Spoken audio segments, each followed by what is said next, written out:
Business Spotlight, brought to you by Cross Rhythms and BabaBaboon. I got helped a lot by men, and you know, I'm not a man basher at all.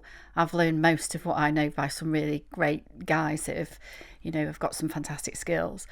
So I realised, that eventually I was the only woman on the board there, so we needed to get other women on the board, which we did.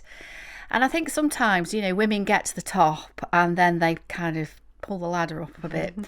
And I didn't want to be one of those people. And I saw that I was very welcomed into my group, and I can't say that it was difficult in that way with working with men. But I saw a lot of women who suffer from imposter syndrome. I've also seen a lot of men that do as well, so it's not just women. Yeah. But I think women are more, they show it more, and they're more open to talk about it. And I suppose really it was very hard for women to get into that group. Even though I was there trying to encourage them, it was still really hard for them.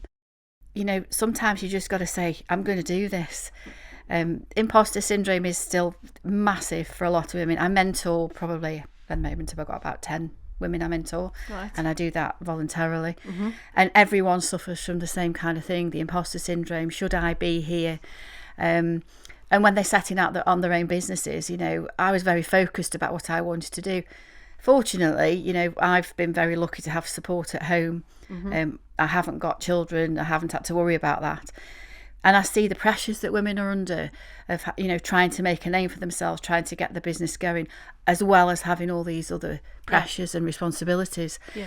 So what I try and do is to help them shortcut through some of the stuff. So I will sit with women and they'll say, oh, I've got this. I say, well, you don't need to worry about that. Just think about this.